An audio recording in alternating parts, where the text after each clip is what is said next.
Buenas noches, siendo las 8:07 de la noche, damos inicio a esta primera videoconferencia del curso de Teología Moral Fundamental. Mi nombre es Pablo Rivera y para mí es un gusto poder compartir este espacio con ustedes. Seguramente el momento histórico que estamos viviendo impide que podamos participar de este primer encuentro. De todos modos, yo estaré siempre pendiente de la plataforma para poder compartir con ustedes cualquier inquietud que pudiera surgir a lo largo de este curso. En este primer encuentro quisiera compartir con ustedes básicamente cómo está estructurado nuestro curso y también hacer un acercamiento a la primera parte de nuestro curso.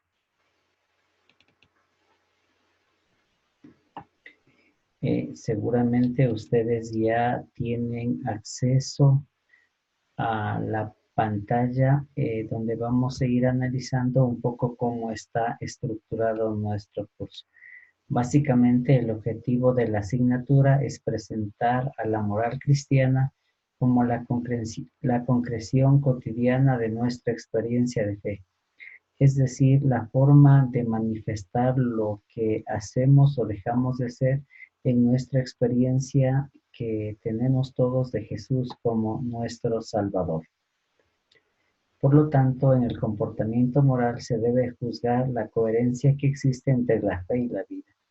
Asumir la moral desde esta perspectiva implica profundizar en los fundamentos de la vida moral cristiana. Creemos en un Dios que tiene una propuesta de vida y de plenitud para el ser humano y que lo ha hecho libre y responsable. La experiencia moral supone esta libertad y también la responsabilidad que cada uno asume. Por ello, toda vida tiene una dimensión moral que tiene que ver con lo bueno y lo malo, con lo justo y lo injusto, y esto en la cotidianidad, en las cosas que hacemos, pero también en las que a veces omitimos o dejamos de hacer. ¿Cuáles son los resultados de aprendizaje que esperamos alcanzar al final de este curso? Actualizar la importancia de la teología moral en la sociedad actual. Analizar la realidad y distinguir las situaciones de pecado personal y social. Conocer las orientaciones de la moral cristiana desde los documentos del magisterio de la Iglesia y generar una propuesta para la formación de la conciencia moral de los individuos, pero también de la ciudadanía.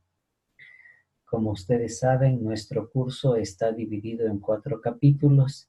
En el capítulo 1 vamos a analizar los aspectos generales de la moral cristiana. Aquí veremos la moral hoy. Trataremos de diferenciar lo que es ética y lo que es moral. Veremos la situación cultural ante la moral, las raíces de esta situación y las posibilidades de un mundo con problemas. La unidad 2, titulada Teología Moral, nos ayuda a ver el decálogo como fundamento de la cultura, la historia del decálogo en el Antiguo Testamento y todas sus corrientes. En el capítulo 3 veremos el contenido de la ética evangélica. Aquí veremos la moral del Nuevo Testamento centrada en la predicación y en la vida de Jesús. Trataremos de contrastar el judaísmo con el cristianismo en los orígenes cristianos. Y veremos también la moral en la historia y sus respuestas en cada época. Y para el capítulo 4 vamos a ver la formación de la conciencia moral y social de los cristianos y los desafíos que tiene la teología moral hoy. Aquí veremos el positivismo moral, la conciencia, el pecado, la culpa y el perdón, y la moral y el magisterio. Como ustedes debieron haber revisado ya, en la página está el cronograma de actividades, pero también está lo que a ustedes les corresponde hacer.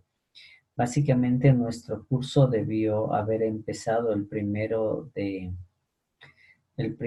noviembre, el 1 de octubre y tener primera charla el 2 de octubre, pero por cuestiones de la plataforma no se lo pudo hacer, así que estamos haciendo las demás videoconferencias o las clases en línea. No tendremos mayor dificultad porque las haremos conforme está establecido.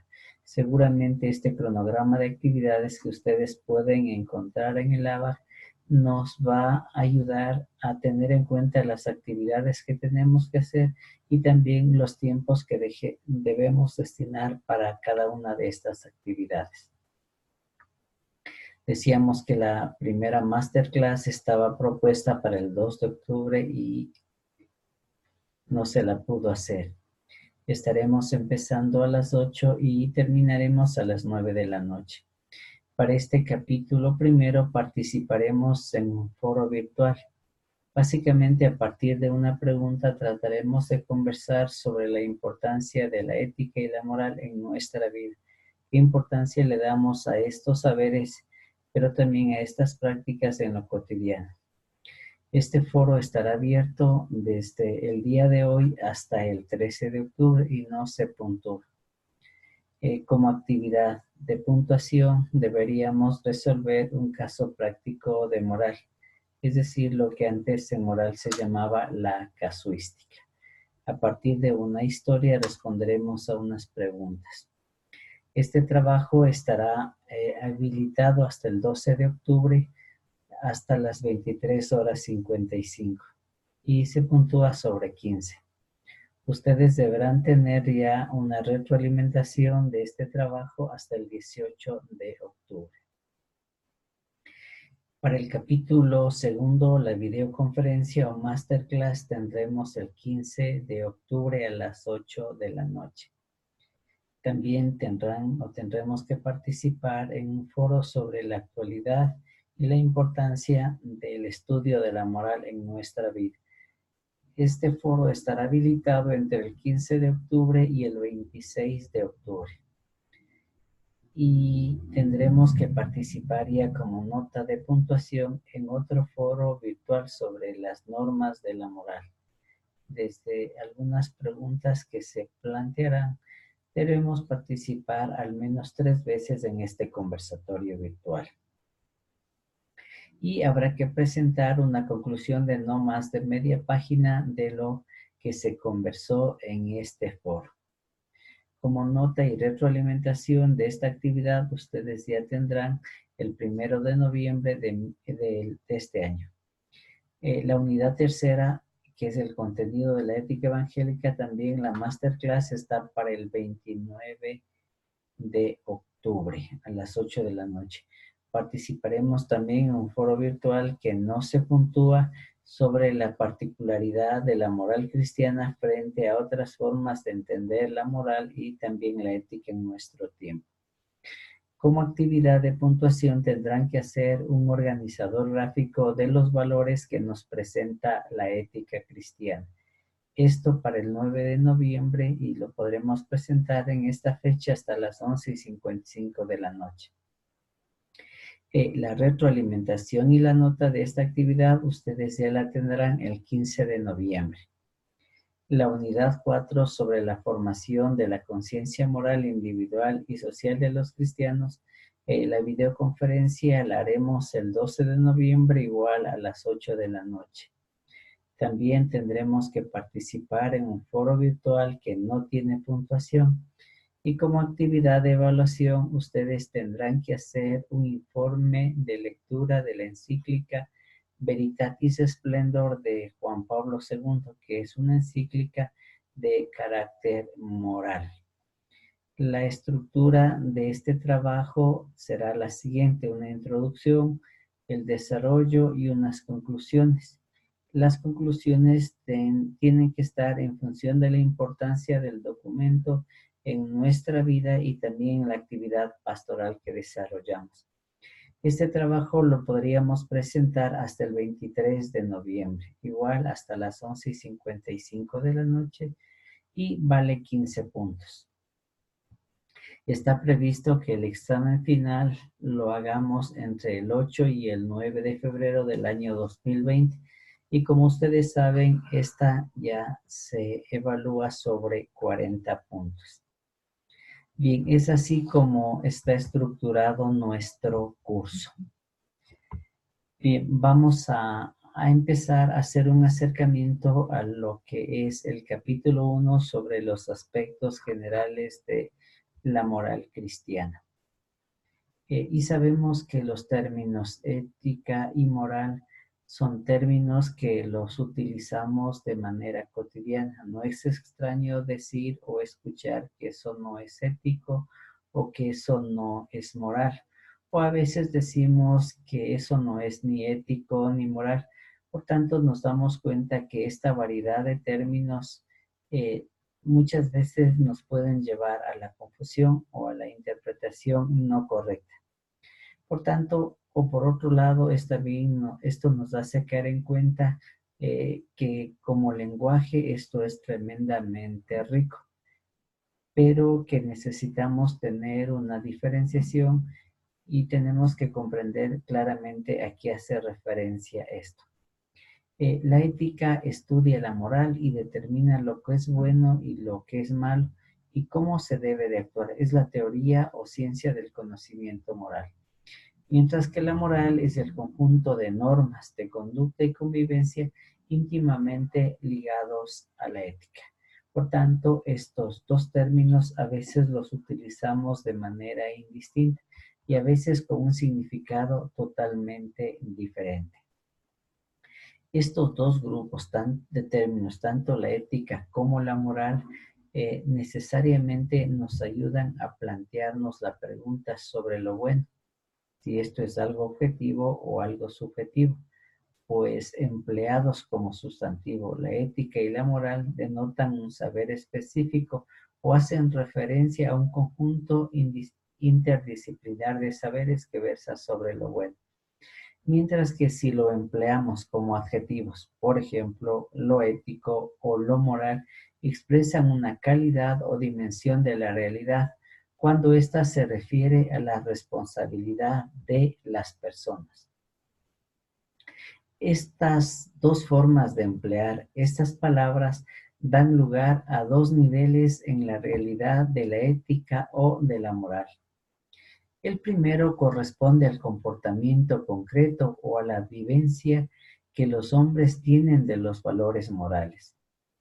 El segundo se refiere a las formulaciones en principios y normas en que aparecen recogidos dichos valores. Rápidamente vamos a ver cómo se utiliza en la historia estos términos desde su raíz etimológica. Aunque se identifique el contenido semántico de ética y moral, no por eso se puede descuidar las lecciones que la historia etimológica proporciona al respecto. El término ethos fue utilizado en el mundo helénico con notable carga expresiva. Escrito con épsilon, el ethos significa el concepto de costumbre, de ahí etología, mientras que si se escribe con eta, el ethos, se refiere al concepto de carácter. Moris puede significar dos cosas. A veces tiene el significado de costumbre, otras significa una inclinación natural o casi natural a hacer algo. Y en este sentido se dice que los animales tienen costumbres. Lo ético y lo moral designan la personalidad ética o moral, en cuanto que expresa el significado de carácter o modo de ser. Esto siempre adquirido según el uso genuino en el mundo helénico y en el mundo romano. Ahora, expuesta ya la riqueza terminológica y expresiva del universo moral, conviene analizar ahora el contenido nocional de la ética. Del significante se pasa de este modo al significado. Si en la expresión del primero se insistió en la riqueza significativa, en la expresión del segundo se intenta buscar la precisión que este término tiene.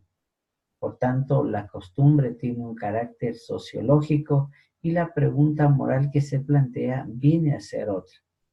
La moral en una sociedad tiene su manifestación primera y más aparente en las costumbres. El conjunto de costumbres morales aceptadas por un grupo constituyen el ethos de esa comunidad humana. Son muchos los métodos que se pueden adoptar para captar y expresar la situación real de las costumbres morales de la sociedad. Se destacan los siguientes: encuestas y estadísticas que expresan de un modo cuantificado la realidad moral. Estudios de antropología cultural con incidencia en temas de comportamiento moral. Estudios sobre psicología de la moralidad de los diversos grupos humanos. Estudios de crítica social que ponen de manifiesto el trasfondo ideológico de diferentes costumbres morales. Y expresiones interdisciplinarias cuyo contenido es diseñar en la medida de lo posible el perfil ético de una sociedad determinada. Por tanto, el término y el significado lo podemos entender de muchas maneras, en función de contextos culturales, pero también en función y con el apoyo de ciertas ciencias sociales que nos pueden ayudar a entender los comportamientos humanos. Ahora, hablando del sentido ético de la existencia humana, nosotros nos podemos dar cuenta que la primera prueba es la presencia del sentido de lo moral dentro del conjunto de la existencia humana. No es algo ajeno a nosotros. Nuestra vida, de alguna manera, nos ayuda a entender cuándo estamos haciendo bien o cuándo no. Y de hecho, el lenguaje que utilizamos también nos hace caer en cuenta de esta realidad. Por tanto, el sentido ético es la representación de la existencia humana en cuanto es vivida en clave de responsabilidad y de compromiso.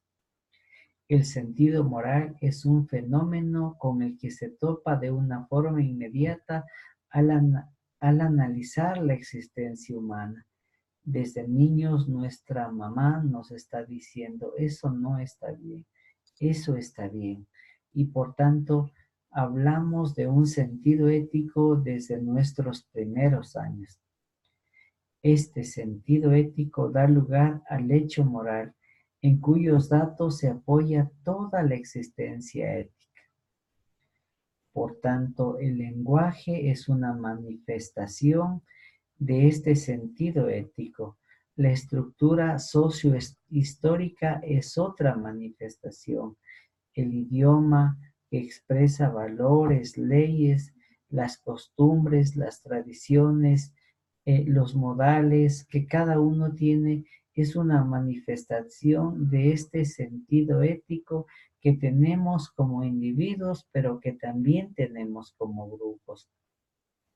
El lenguaje que nosotros utilizamos es tremendamente normativo.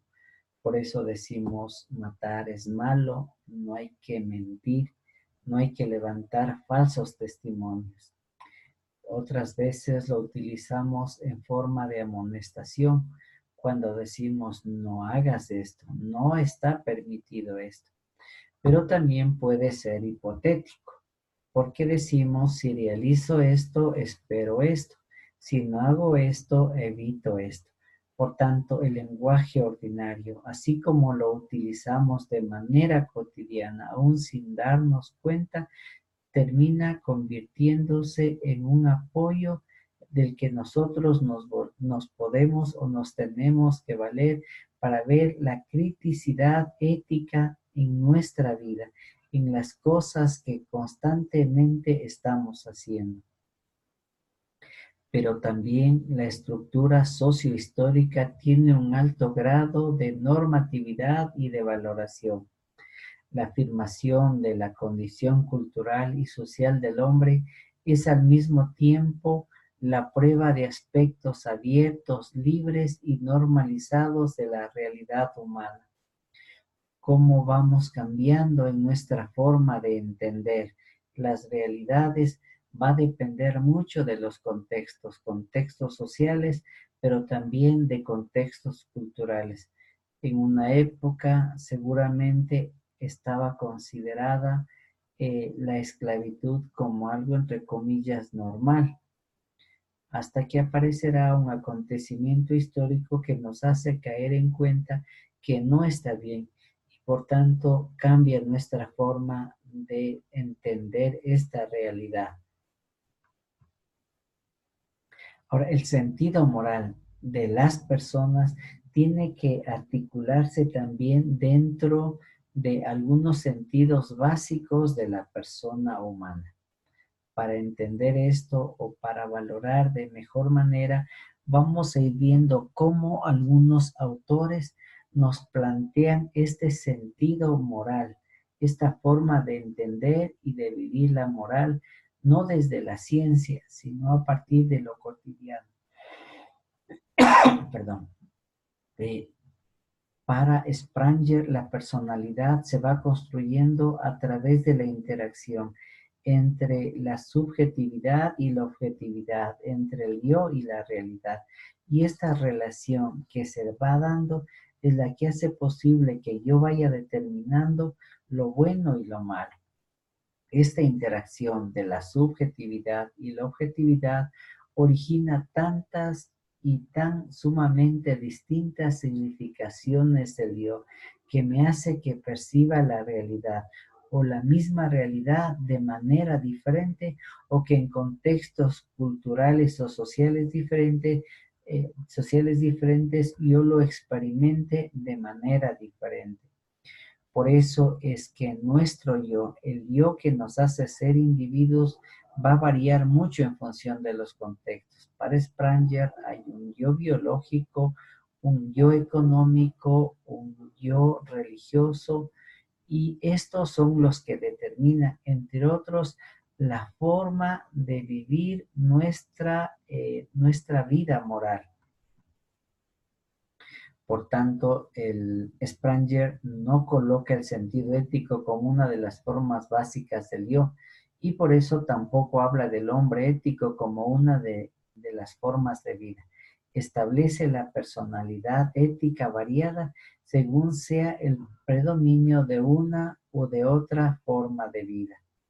Por ejemplo, si predomina la vida económica, el valor dominante será la economía y la utilidad de las cosas. El ethos será la dedicación al trabajo y a la profesión, y siempre en función de tener una mejor posición de vida. Por el contrario, si lo que prima es la vida estética, el valor predominante será la hermosura y el noble disfrute de ella. El ethos de esta será la culturización, el cultivo de la armonía y de la personalidad, que esto puede variar en función de las épocas. Si lo que prima es el yo heroico, la vida heroica, el valor dominante será la fuerza, la nobleza, el heroísmo, entre otros. Y el ethos que mueva su vida será el señorío y la fortaleza. Ahora, si prima la vida intelectual, el yo intelectual, lo fundamental o el valor dominante será la ciencia, el amor al conocimiento. El ethos será la dedicación a la investigación de la verdad, la veracidad, la vida en función de saber. Pero si lo que prima es el yo social, la vida social, el valor dominante será la unión con comunidad, el estar y el sentirse bien con los otros. El ethos será el don de sí a sus semejantes, el altruismo como una forma de vida, pero también como una forma de relación. Pero si prima el yo religioso, la vida religiosa, el valor dominante será la comunión con Dios. El ethos será el don de sí a Dios y la renuncia a lo terreno. Y por tanto, su vida ética y su comportamiento va a estar siempre en función del predominio de uno de estos yo. Ahora, otro autor, Kierkegaard, en cambio, plantea que el hombre desarrolla su existencia dentro de ciertas modalidades fundamentales que él llama estadios y reduce básicamente a tres: el estético, el ético y el religioso. El estético será para él el instante, el goce, la melancolía, la desesperación, es decir, los estados de ánimo a los que el hombre constantemente tiene que enfrentarse, mientras que lo ético será el individuo que es consciente de la oposición que existe cotidianamente entre el bien y el mal y la postura que él tiene que tomar frente a esto. En lo religioso prima la conciencia del pecado, la conciencia de estar delante de él, sabiendo que todo nuestro comportamiento siempre va a pasar a través de los ojos de Dios.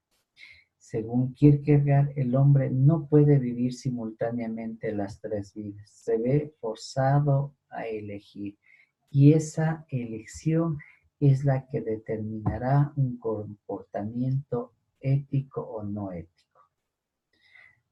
Para Jaspers hay unas actitudes básicas, unas actitudes que son objetivas, como la actitud activa frente a la vida, frente a las cosas que hacemos, una actitud contemplativa, que son las actitudes intuitivas, las actitudes estéticas, las actitudes racionales. Pero hay también unas actitudes místicas, como la privación de la diferencia entre el objeto y el sujeto y la diferenciación que se puede ir haciendo de estas. Hay unas actitudes autorreflejas, como la autorreflexión contemplativa, la autorreflexión activa de goce, la ascesis, la autoconfirmación de uno como valor y como forma de vida. Y también hay una actitud reflexiva e inmediata, al momento, la forma como yo actúo en determinadas situaciones. Si me dejo llevar a lo mejor por la ira o actúo de manera paciente. Hay también unas actitudes entusiásticas, que son aquellas que traspasan todos los límites, porque simplemente es el goce de un momento o el disfrute de un instante que para nosotros es causa de alegría o que puede generar placer. Por tanto, dentro de esto deberíamos ver una articulación de los sentidos básicos de la persona. A través del pensamiento de estos autores llegamos a la conclusión de que el sentido moral debe ser considerado como una de las dimensiones básicas de la estructura y realización de la persona.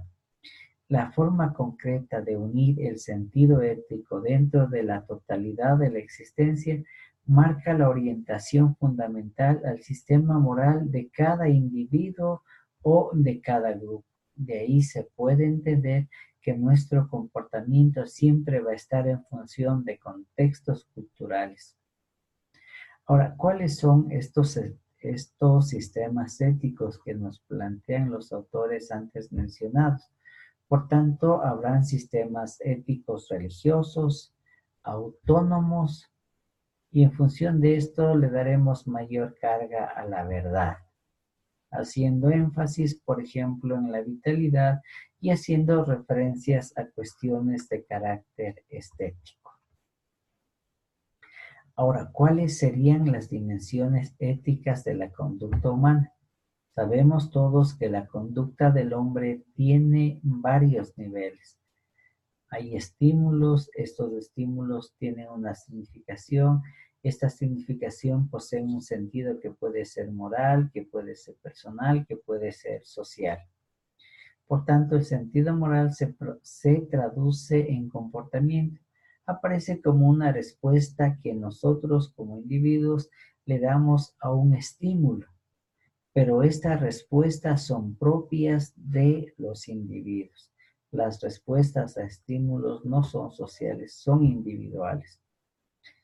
Ahora, deberíamos tener en cuenta que hay algunas teorías que intentan explicar esta dimensión ética de la conducta. Nos encontramos con la psicología, que explica globalmente el fenómeno de la conducta moral, pero hay que entenderla. Y por tanto nos encontramos con tres formas diferentes de hacerlo. Está la teoría psicoanalítica, la teoría cognitivo-evolutiva y la teoría del aprendizaje. La teoría psicoanalítica, para hablar de la dimensión ética de la conducta, nos terminará diciendo que el aspecto prevalente de esta es la dimensión emotiva de la moralidad. Es decir, yo hago aquello que me resulta agradable, que me causa satisfacción, y evito aquellas cosas que me pueden causar sufrimiento o que me pueden causar tristeza. El camino que sigue es el proceso de la moralización o la desmoralización. Desmoraliza todo aquello que significa tristeza o dolor. Por tanto, el uso de los procesos psicológicos de identificación, rechazo o de idealización del yo, siendo el proyecto de normatividad del mundo de los deseos. La teoría cognitivo-evolutiva busca conocer la forma y la evolución del pensamiento infantil y cómo ésta tiene o cómo ésta influye en la dimensión ética de la conducta. El aspecto prevalente es el criterio moral, por el tipo de motivaciones intelectualmente tomadas y por las sanciones que norman la conducta moral.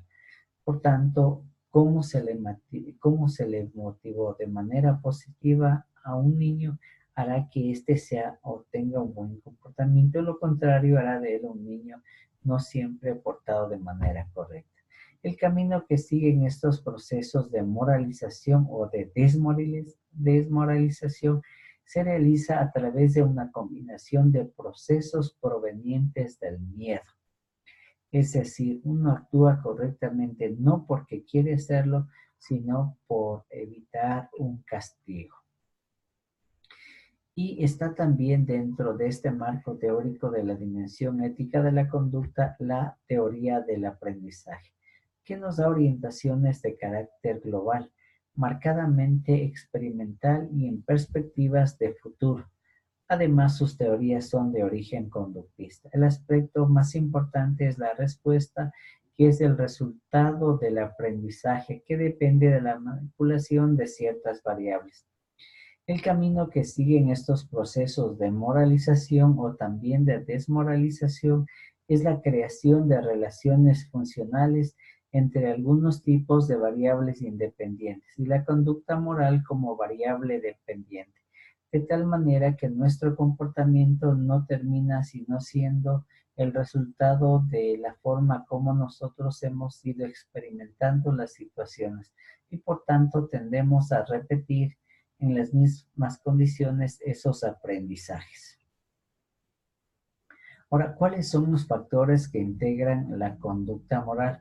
Cada autor insiste en unos aspectos más que en otros. Enumeramos únicamente los factores de la conducta moral más crítica y más señalados por los psicólogos de la moralidad.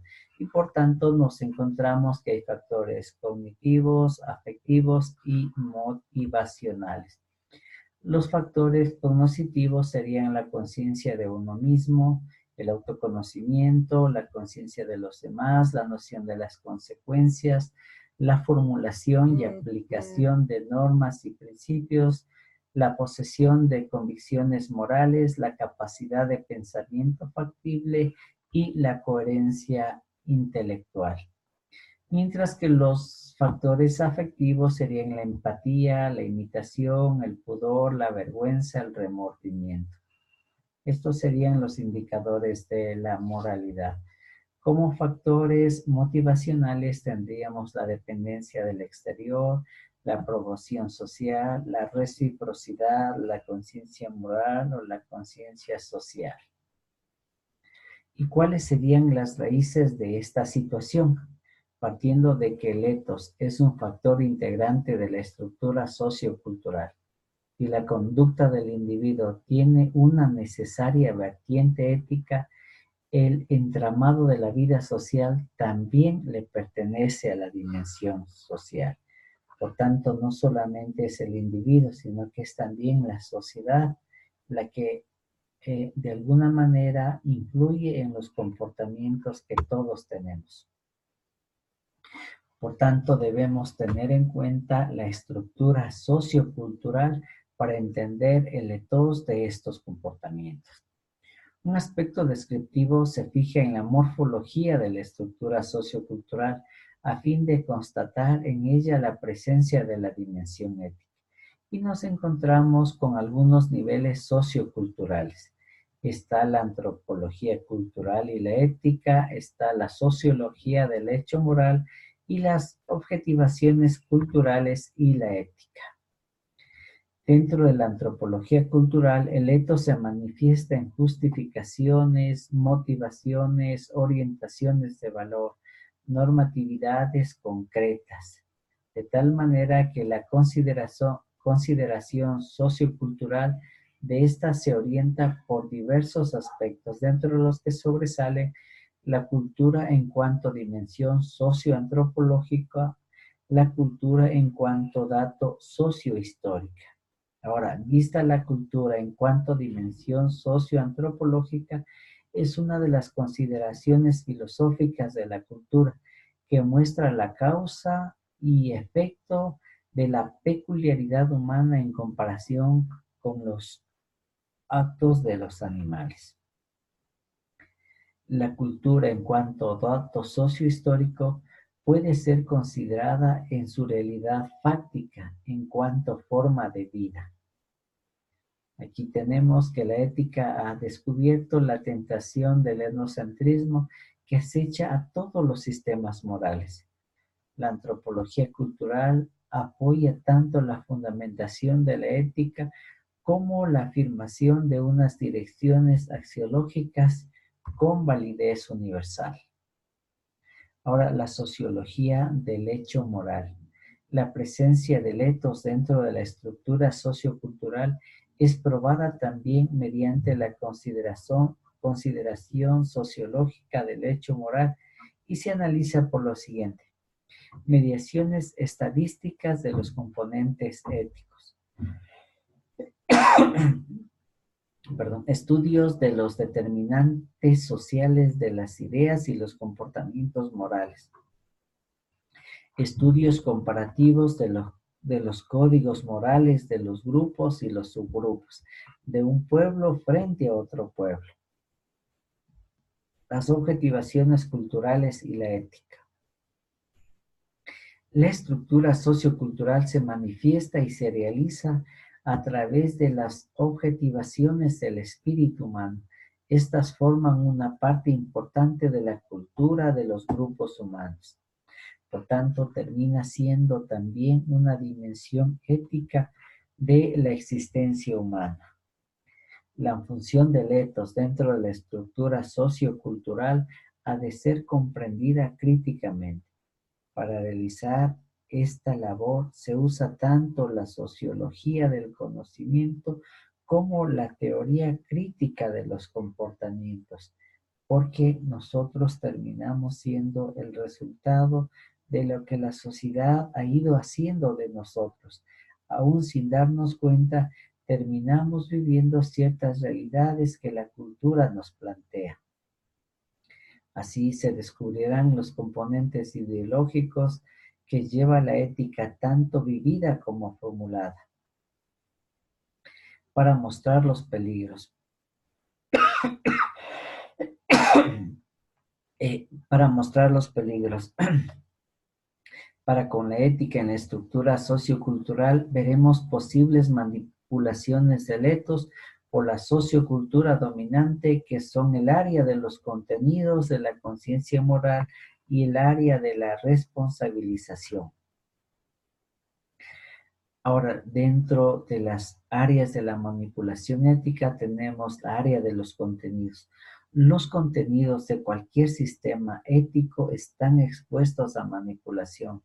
Son manipulados cuando en ellos se han cambiado la funcionalidad propiamente ética por la función ideologizadora que está al servicio del poder. 2. Frente al área de la responsabilización. La manipulación entra aquí por dos caminos, cambiando la responsabilidad personal con la proyección de mi centro exterior de decisiones, falseando el proceso normal de la responsabilidad mediante la alteración de los mecanismos. Ahora, ¿cuáles son los mecanismos de la manipulación ética? Anotamos los siguientes. La ortodoxia como horizonte de la conciencia moral. La manipulación de la conciencia, sobre todo en los grupos religiosos extensos, en las religiones llamadas universales, puede terminarse convirtiendo en un problema. La salvación individual como mecanismo manipulador de la libertad ética. En las éticas religiosas hay un elemento por donde entra con facilidad la manipulación, la relación entre comportamiento moral y salvación o condenación, y la parte escatológica del individuo. Por tanto, termina siendo manipulable desde esta realidad la conciencia. Otro de los mecanismos es el funcionamiento del magisterio como autoridad. Dentro de la dinámica moral de toda conciencia entra el factor de la iluminación. La conciencia moral actúa sobre el apoyo que le ofrece a la verdad, verdad que descubre el mismo individuo que lo recibe desde fuera. Otro de los mecanismos de manipulación ética es la eliminación de la opinión pública como foro adecuado de la conciencia moral adulta. La opinión pública es el ámbito imprescindible para una conciencia moral no manipulada. Otro elemento es la proscripción del desacuerdo de los heterodoxos, de los marginados, de los débiles, de los revolucionarios. Excluir la voz del desacuerdo supone un dirigismo dentro del grupo. Cuando se elimina el desacuerdo ético mediante anatemizaciones orquestadas ideológicamente, se introduce un factor de manipulación en la conciencia moral de los individuos que forman el colectivo. Ahora, toda esta manipulación que se puede hacer desde la ética tiene algunos efectos. Los rasgos estructurales de la conciencia moral manipulada coinciden prácticamente con los rasgos de una ética deformada. La conciencia moral manipulada es estructural y funcionalmente lo hace así. Una conciencia heterónoma. Si la manipulación se define por la criticidad, la conciencia moral manipulada es una conciencia en que su centro de decisión está fuera de ella misma. Una conciencia autoritaria, en el doble sentido pasivo y activo, se siente dominada por la autoridad y a la vez segregada, llegando a un autoritarismo. Una conciencia masificada. La conciencia manipulada actúa por contagio, es emocional, por potenciación de impulsos convergentes y por anulación de divergencias. ¿Cuáles son los efectos de esta manipulación? Una conciencia unidimensionalizada. Está al servicio al orden establecido, donde lo máximo que propondría cambios o mejoras cuantitativas. Una conciencia legitimadora de valores mistificados, la manipulación que es ideológica y funciona como justificación de valores Mistificados, esta función se prueba sobre todo en éticas religiosas y en ateos. Una conciencia intragrupo que reduce su función a conciencia ética al servicio del grupo y olvida el servicio a lo externo. Una conciencia ortodoxa en el que el sentido de conciencia se crea un sistema totalizante de moral. Para los que aceptan el sistema se da un totalitarismo y para los que están fuera de él acogen aires de obsesión, de guerra o de desprecio según la fuerza social que ésta posee. Ahora, ¿cuáles son los fines de la manipulación ética? El origen de la manipulación está en individuos y en grupos. Es estable y la más eficaz de modo estructural. En la injusticia estructural se aprovechan los que tienen poder económico, poder político y poder religioso para imponer muchas veces también formas de vida. Los fines de la manipulación ética, el núcleo de la manipulación es su lazo de poder. La manipulación y poder son dos magnitudes muy cercanas entre sí.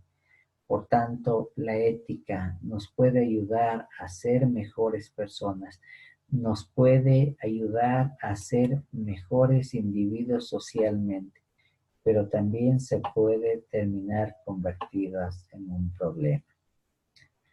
Bien, esto es lo que quería compartir con ustedes esta noche. Como les decía al empezar esta videoconferencia, si tienen alguna inquietud la podemos ir conversando durante este tiempo. No olviden por la coyuntura que hemos tenido que enfrentar, sobre todo desde esta parte tecnológica, la próxima videoconferencia la haremos el martes. Mañana en 8 días igual a las 8 de la noche. Ojalá puedan escuchar esta y ojalá tengan alguna inquietud que la podamos compartir. Buenas noches y un gusto compartir con ustedes.